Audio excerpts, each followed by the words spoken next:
कहानी एक ऐसे घर से जहां शादी का माहौल है, लेकिन टेंशन और शांति इतनी कि शादी का घर किसी जंग के मैदान जैसा दिख रहा था। अरे जैसा मर्जी डेकोरेशन कर दो, पैसों की चिंता मत करो। इतना पैसा जब लड़के वालों को दे दिया तो फूल वालों को देने में मुझे क्या दिक्कत है? अरे धीरे बोलो ना, साफ लग रहा है कि फ्रस्ट्रेटेड हो। अरे तुम तो चुप ही रहो। एक बेटी संभाल नहीं पाई। सारा दिन मैं काम पर जाता था, सोचता था घर पर बच्चों को अच्छे से संस्कार मिल रहे होंगे, लेकिन नहीं, मैडम को तो अपनी किटी और फैशन से फुर्सत मिले तब ना।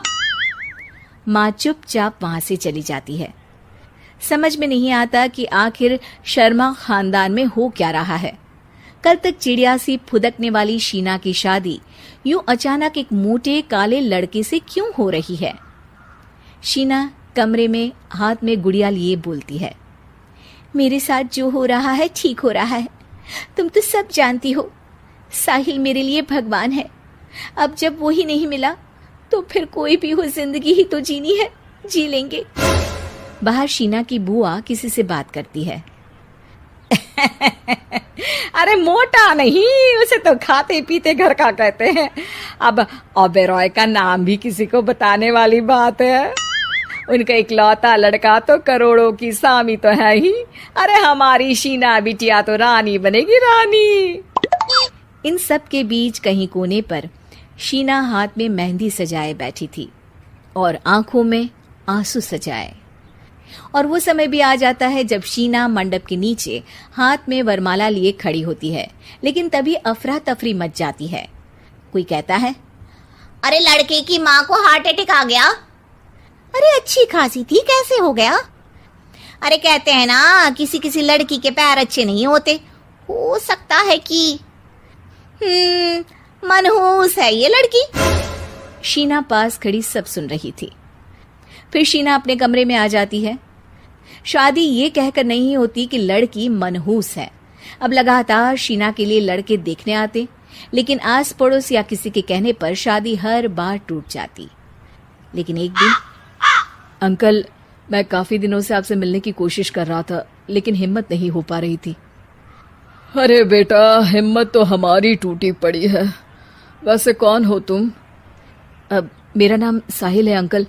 मैं शीना से प्यार करता हूँ और उसी से शादी करना चाहता हूँ। अरे अब तो किस जात के हो ये भी मायने नहीं रखता। बेटा, मेरी बेटी मनहूस है। ये सब कहते हैं कि इसीलिए उसकी शादी नहीं हो पा रही। अगर तुम शादी करने को तैयार हो तो ठीक है। शीना की शादी साहिल से हो जाती है। अगले दिन साहिल की माँ का देहांत हो जाता है और एक बार फिर लोग शीना को अपशकुनी कहने लगते हैं। अरे खा गई दीदी को ये। अरे क्या जरूरत थी साहिल किसी मनहूस को घर लाने की? पर बुआ, माँ की तो तबीयत पिछले कई साल से खराब थी। डॉक्टर्स ने जवाब दे दिया था। क्या पता ये भी उनका सौभाग्य हो कि वो बहू का मुंह देख पाई। अरे बहू का मुंह देख पाई, या ये कह लो कि बहू का मुंह देखते ही स्वर्ग लोक सिधार गई। खैर, हमें क्या, घर तुम्हारा है, हम तो चले।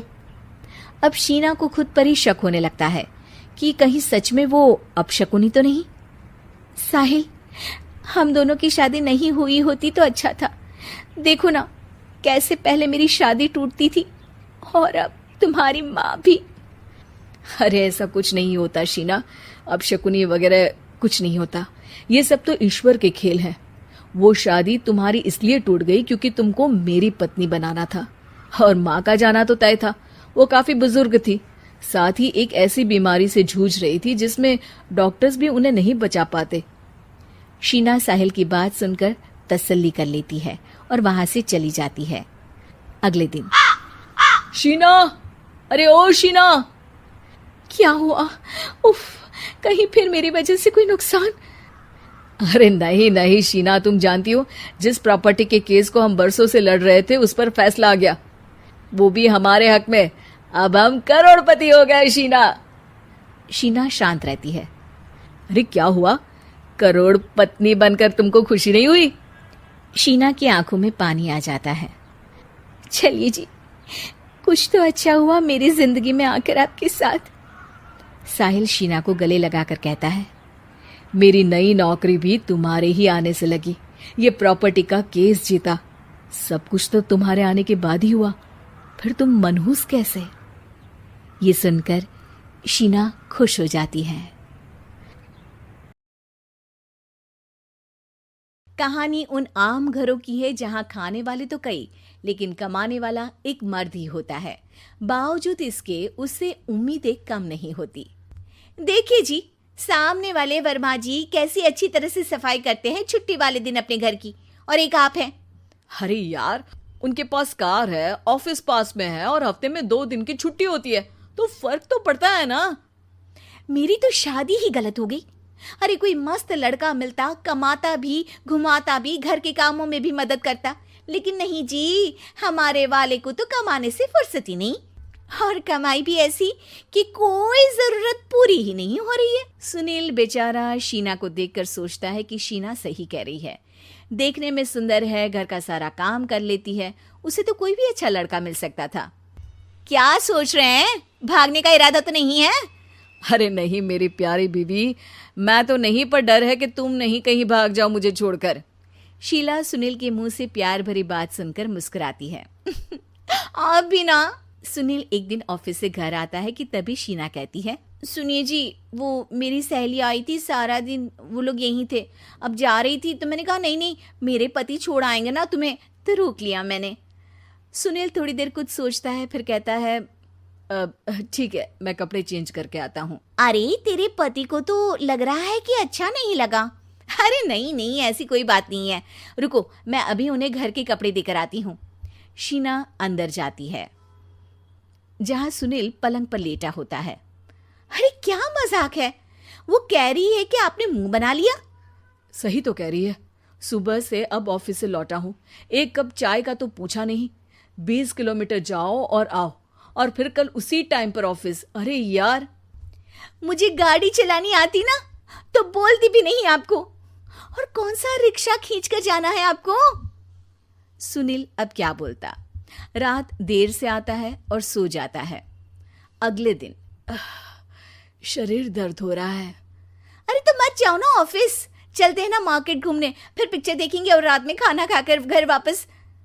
सुनील जब सारे दिन की थकान वाला शेड्यूल सुनता है तो वो सीधे सीधे ऑफिस के लिए तैयार हो जाता है। अब आए दिन शीना की डिमांड बढ़ती ही चली जाती है और सुनील उसको पूरा भी करता। लेकिन एक दिन, ए जी मेरा भाई आ रहा है, उसे 2 लाख रुपए की जरूरत है। हाँ तो मैं क्या करूं शीना, मेरे पास इतने रुपए नहीं है। हाँ हाँ पता है नहीं है, लेकिन किसी से लेकर तो दे सकते हो ना। अरे मैं किससे मांगू, मेरे तो जानने में भी कोई नहीं है जिसके पास इतनी बड़ी रकम हो। तभी वहां शीना का भाई शीनू आ जाता है। जीजा जी कैसे हैं आप? अब मैं ठीक हूँ शीनू, अचानक इतनी बड़ी रकम की जरूरत कैसे पड़ गई? अरे जीजा जी, वो बिजनेस शुरू किया ना, तो उसके लिए पैसे की जरूरत है। काफी हो चुका है, थोड़ा पैसा बचता है तो मैंने सोचा आपसे ले लूं। अब देखो, मेरे ऑफिस में कुछ लोग हैं जिनकी सेविंग अच्छी है, मैं उन लोगों से बात करके देखता हूँ। सुनील ऑफिस से किसी से पैसे लेकर शीना को दे देता है। शीना वो पैसा भाई को दे देती है। 2 महीने बाद, अरे यार शीना, वो ऑफिस वाला आदमी अपने पैसे मांग रहा है, कैसे दूं? अपने भाई से बोलो ना पैसे दे दे। अरे हाँ हाँ दे देगा, कहाँ भागा जा रहा है, आप उनको बोल दो कि दे देंगे। थोड़े दिन बाद, शीना वो आदमी मुझसे आज भी पैसे मांग रहा था यार, मैं तंग आ गया हूँ। ऑफिस जाते ही सामने उसका चेहरा दिखता है, क्या बोलूं, बार बार पैसे मांगता है। अच्छा मैं शीनू को फ़ोन लगाती हूँ, बात करके देखती हूँ। शीना भाई को फ़ोन करती है लेकिन वो फ़ोन उठाता ही नहीं। लगता है भाई कहीं ऐसी जगह है जहाँ नेटवर्क की समस्या होगी। सुनील अगले दिन दोपहर को ही घर आ जाता है। उसका चेहरा उतरा और परेशान सा होता है। वो रोने लगता है। अरे क्या हुआ जी, आप इतना परेशान क्यों हैं? सब ठीक तो है ना? अरे नहीं शीना, कुछ ठीक नहीं है, मैं ठीक नहीं हूँ। तुम्हारे भाई के लिए मैंने जो पैसे लिए थे, उस आदमी ने आज भरे ऑफिस में सबके सामने मेरी बेइज्जती कर दी। सबके सामने आज मैं कर्जदार बनकर खड़ा था। मैंने हर वो प्रयास किया घर चलाने के लिए जो मैं कर सकता था, लेकिन अब नहीं होगा। वो फिर रोने लगता है। अरे आप तो औरतों की तरह रो रहे हैं, मर्द हैं आप। क्यों, आदमी के सीने में दिल नहीं होता या फिर वो इंसान नहीं बशीर होता है? अरे मैं थक चुका हूँ शीना, तुम समझती क्यों नहीं? मैं भी शारीरिक और मानसिक रूप से थकता हूँ, मैं भी आराम करना चाहता हूँ, सुकून चाहता हूँ। मैं अब कुछ नहीं कर सकता कुछ नहीं। वो बैठ जाता है। शीना पति को हैरान परेशान देखकर चुप हो जाती है। अगले दिन, सुनिए, ये लीजिए 2 लाख रुपये, उस आदमी को दे दीजिए और बोल दीजिए कि आज के बाद किसी को पैसे के लिए बेइज्जत ना करे। सुनील पैसे देखकर राहत की सांस लेता है। अरे शीना, तुमने तो मेरा बहुत बड़ा काम कर दिया। अब मैं शान से ऑफिस जा सकता हूँ, लेकिन ये पैसे आए कहाँ से? ये पैसे मैंने अपने गहनों को गिरवी रख कर लिया है। तुम ठीक रहो, निश्चिंत रहो, मैं बस यही चाहती हूँ। मुझे माफ़ करना, पर अब मैं समझ चुकी हूँ कि मर्द को भी दर्द होता है।